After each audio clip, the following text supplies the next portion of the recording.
नमन माता, आपको शत शत नमन। गजासुर द्वितीय को गिराने का दुस्साहस किया, गजासुर द्वितीय को गिराने का दुस्साहस किया। देवी यहाँ? तो क्या मेरा अंत आ गया है? क्या ये अपने त्रिशूल से मेरा वध कर देंगी?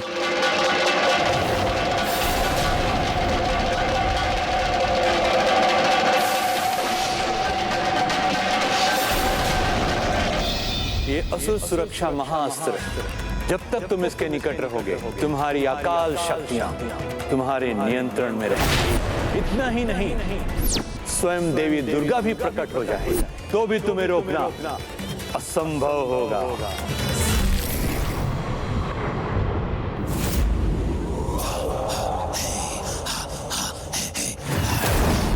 गजासुर द्वितीय, तुमने प्रकृति के साथ क्रीड़ा करने का दुस्साहस किया, जिसे मैं कदापि सहन नहीं करूंगी। यदि तुमने शीघ्र इस दुस्साहस का अंत नहीं किया, तो मैं तुम्हारे जीवन को मृत्यु के अंधकार में भेज दूंगी। नहीं देवी, नहीं, ऐसा कुछ नहीं होगा। तुम मुझे क्षति नहीं पहुंचा सकोगी। परंतु विचित्र बात तो ये है, सृष्टि पर इतना बड़ा संकट छाया है, फिर भी न तो शिवपुत्र आया मुझे रोकने के लिए, न ही स्वयं शिव। आपको भेज दिया। मूर्ख असुर, मैं आई क्योंकि तुम्हारी नियति में मुझसे ही मृत्यु पाना लिखा। तुम्हारी गर्जना से, तुम्हारी चेतावनी से भयभीत होने वाला नहीं हूं देवी। अपार तपोबल अर्जित किया है मैंने। तुम मुझे हानि नहीं पहुंचा सकती, नहीं रोक सकती हो। चाहो तो प्रयास करके देख लो।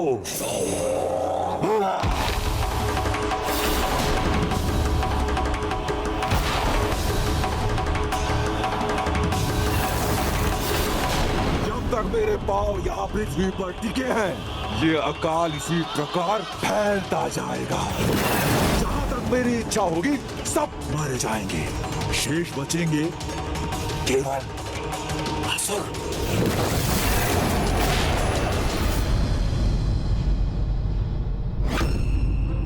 चिंता मत करो सुरापद्मन, गजासुर द्वितीय को रोकने देवी अवश्य स्वयं आई है, किंतु उसके तप और असुर गुरु शुक्राचार्य द्वारा दिए गए महाअस्त्र के कारण उसे हानि नहीं पहुंचा सकेंगे। अपितु उसकी शक्तियों के निरंतर बढ़ने के कारण सृष्टि की ही हानि होगी।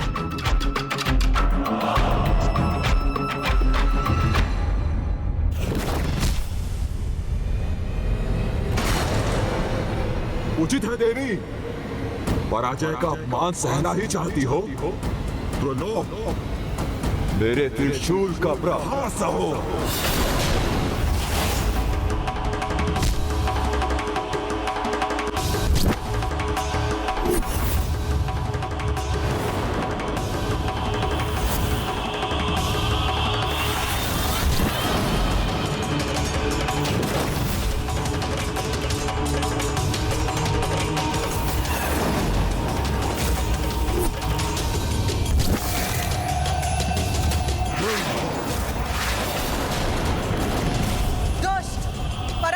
तुम्हारी ही होगी और मृत्यु भी, वो भी मेरे हाथों।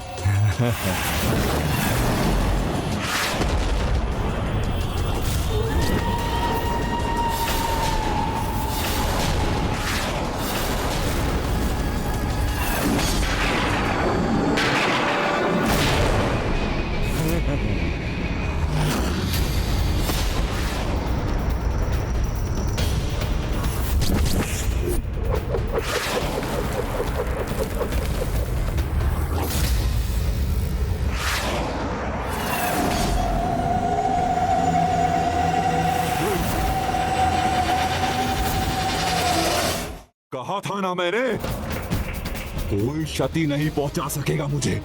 अपना प्रतिशोध लेने तक मैं ऐसे ही विनाश करता रहूंगा।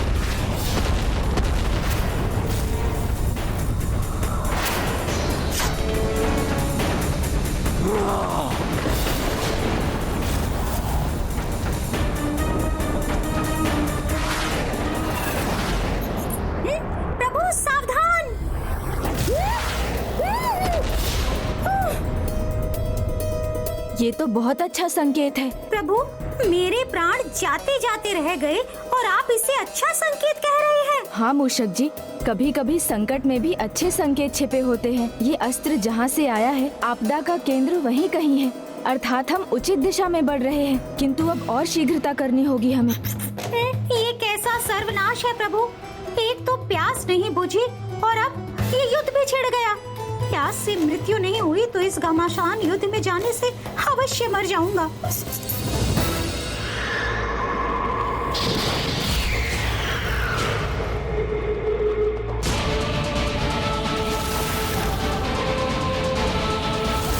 मेरा ये शूल प्रहार व्यर्थ नहीं जाएगा देवी।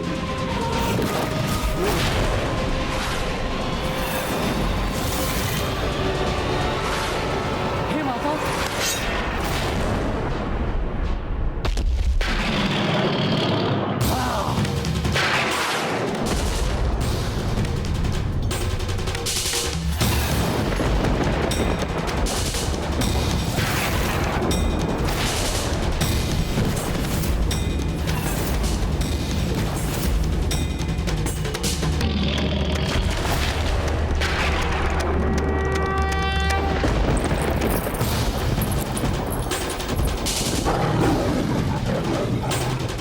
सोमनंदी,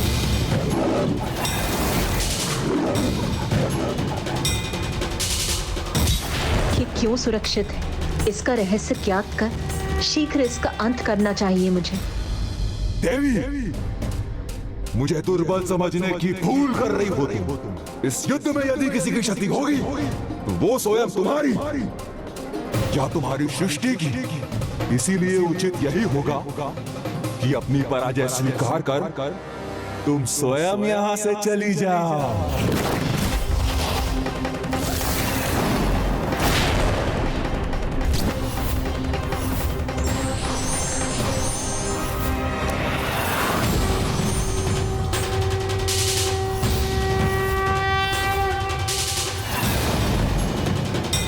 क्यों व्यर्थ में अस्त्र प्रहार कर रही हो? जिस सृष्टि की रक्षा करने आई हो उसे ही नष्ट करना चाहती हो तो कर लो अपनी ये इच्छा पूरी, किंतु तुम्हारे अन्य अस्त्रों के समान ये अस्त्र भी मुझ तक पहुंचने से पहले नष्ट हो जाए। सृष्टि की चिंता तुम मुझ पर छोड़ दो दुष्ट। तुम स्वयं अपनी चिंता करो।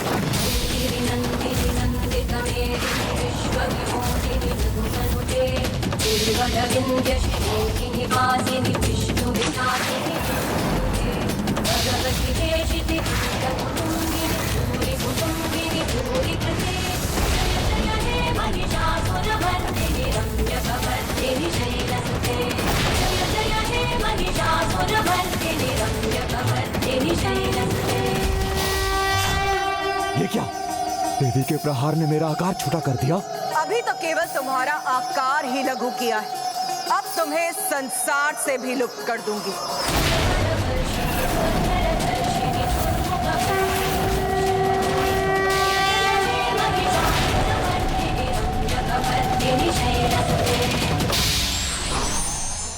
बुद्धिमान वही है जो जानता है कि बड़ी से बड़ी समस्या का समाधान भी समस्या के भीतर ही अंतर्निहित होता है।